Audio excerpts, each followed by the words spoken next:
Atë pajisi I Malit të Shenjtë zyrtarizohet si shenjtor nga Patriarkana Ekumenike në Stamboll. Ka mjaft reagime dhe është populli antar I Kishës Orthodokse kudo në botë që ka shprehur kënaqësinë e tij, pasi atë pajisi I Malit të Shenjtë është njohur që më parë me popullin dhe është ndërgjegja popullore, ajo që ka në zemër, ajo që I ka në shpirt mësimet e atë pajisit. Është një lajm shumë I gëzueshëm. Do të ndiqni intervistën që kemi zhvilluar me përgjegjësin e zyrës së katekizmit pranë Kishës Orthodokse Autoqefale të Shqipërisë, zotin Miron Çako. Si e përjetuat ju lajmin mbi zyrtarizimin e emrit shenjtor për atë pajisin e Malit të Shenjtë? Patjetër që jo vetëm unë, por gjithë Kisha Orthodokse, të gjithë besimtarë ortodoks që kanë dëgjuar për agjoritin atë pajisi, gjatë gjithë këtyre viteve janë njohur me jetën e tij, me veprën e tij, me mësimet e tij, të cilat flasin sidomos për njeriu bashkëkohor dhe e prisnim këtë kanonizim të shenjtërisë së tij. Patjetër që ky ishte një gëzim I madh, sepse u zyrtarizua shenjtëria e tij, kështu marrin rëndësi zyrtare veprat dhe mësimet e tij. Kjo është një pasuri e madhe për Kishën Ortodokse dhe një dëshmi se shenjtor ka dhe në kohën e sotme, pavarësisht se duket një kohë e trazuar ku njerëzit nuk interesohen për gjërat shpirtërore, për shpëtimin dhe për shenjtërimin, por sëri Zoti na nxjerr diamante që I brenda këtij njerëzimi që po humbet dhe qëllimin e ekzistencës. Prandaj dhe personalisht për mua ishte një gëzim I madh. Por duhet dim që shenjtorët në një farë mënyre I tregon populli dhe në ndërgjegjen popullore atë pajisi ishte një njeri I shenjtë, por duhet patjetër dhe zyrtarizimi që bën Kisha në mënyrë të veçantë Patriarkana Ekumenike, duke e bërë zyrtar shenjtor atë pajisin, bëhet pjesë e asaj reje të madhe të shenjtorëve dhe nderohet nga Kisha me lutje, me paraklise, me ikona, me ditë të kremte.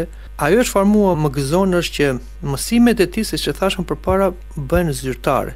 Tani këto janë mësime që ka thënë një shenjtor I ndriçuar nga hiri I shpirtit të shenjtë. Aq më tepër e thash më përpara se atë pajisi ka folur për problemet e kohës së sotme. Tek ai ne gjejmë përgjigje që mund t'japim shumë pyetjeve që kemi, po edhe që na bën njerëzit, sepse si shtat edhe ju ne jemi zyra e katekizmit dhe njerëzit na pyesin për problemet e shumta dhe mësimet e atë pajisit, librat që qarkullojnë për atë, na ndihmojnë që ne t'japim dhe një përgjigje sa më korrekte dhe sa më bashkëkohore. Si punonjës të zyrës së katekizmit, cilat janë mesazhet që ju keni nxjerr nga jeta e atë pajisit? Atë pajisi është shenjtor, ka dhënë shumë mësime, ka transmetuar dhe ka përhapur ungjillin me mënyra nga më të ndryshmet. Ju, si zyrë e katekizmit, çfarë mësimesh nxjerrni nga mënyra se si atë pajisi ka transmetuar ungjillin tek njerëzit e kësaj bote?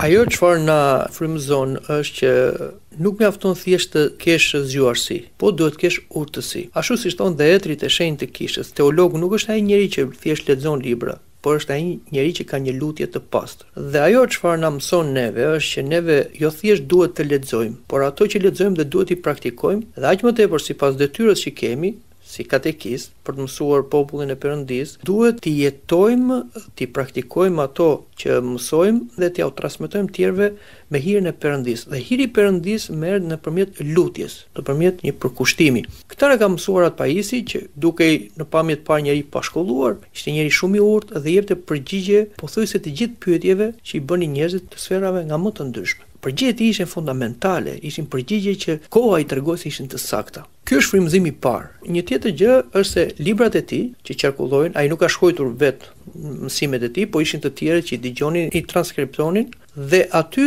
neve gjejmë përgjigje të pyetjeve dhe këto janë mësime që na pasurojnë neve mësimdhënien. Atë pajisi ishte një njeri që kishte dhimbje për njeriu bashkëkohor. Duke hequr dorë dhe nga qetësia e tij, sa ishte një agjorit, dilte jo nga mali shenjtë, shkonte takonte njerëzit në botë dhe shqetësoi për të afërmin dhe jo vetëm lutej, po përpiqej me të gjitha mënyrat ishte pranë njerëzve. Kjo na frymëzon dhe neve si katekist, që ne duhet jemi afër njerëzve, duhet I kërkojmë njerëzit. Diçka tjetër që mund themi që na frymëzon Shën Pajisi është që koha është e vështirë dhe do përgjegjshmëri. Kisha sulmohet sot nga shumë armiq dhe është fryma e botës, një ndër armiqt janë njerëzit me pushtet, që kërkon të kontrollojnë edhe kishën. Atë pajisi, sipas etërve të kishës dhe sipas shembullit të tij, na mëson që neve duhet të qëndrojmë në orthodoksi. Domethënë në atë mësimin e etërve. Është një mësim i cili ka rezistuar të gjitha kohërave.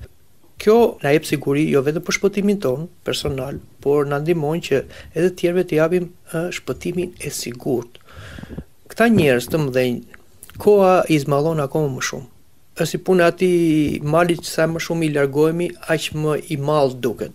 Kështu që vetë koha do të shikoj se Shën Pajisi një shenjtor shumë i madh bashkë me Shën Porfirin, ka dhe të tjerë njerëz të shenjtë që priten të kanonizohen, të cilët vepruan në një periudhë të vështirë për kishën, për popullin e Perëndisë, po edhe për gjithë njerëzimin. Këta janë frymëzues që pavarësisht se në këtë kohë asnjëherë nuk mund të themi tani nuk bëhet asgjë. Në çdo kohë ka mundësi të bëjmë me hirin e Perëndisë, sepse ajo që është e pamundur për njerëzit është e mundur për Perëndinë. Dhe shenjtorët si Shën Pajisi janë frymëzues. Por edhe për këtë çfarë po ndodh për shembull në Evropë ka folur Shën Pajisi. Ka folur se si Evropa po largohet nga krishtërimi. Shpëtimi i qytetërimit ton, si evropian flasim, nuk është thjesht të krijojmë një mbrojtje ushtarake, policore o diçka tjetër, është të promovojmë vlerat e krishterë. Vetëm kështu ne forcojmë themelët e qytetërimit ton, por ndihmojmë edhe të tjerë që duan bëjmë pjesë të këtij qytetërimi që të gjejnë rrugën e vërtetë paqësore të bashkëjetesës. Këtë na i ka thënë dhe Shën Pajisi, prandaj dhe ajo çfarë thashëm përpara, ato çfarë ka thënë ai tani bëhen zyrtare dhe Shën Pajisi ka pas një hir profetik. Zoti jo më kohë foli nëpërmjet gojës tij për na dhënë neve kurajo për ato çfarë do ndodhin në të ardhmen. Miron, faleminderit. Edhe urimi më i mirë për juve dhe për të gjithë stafin tuaj është Shën Pajisi ju ndihmoft në jetën tuaj të përditshme dhe në punën tuaj për lavdi të Perëndisë. Faleminderit Zotit edhe të kemi uratën e Shën Pajisi.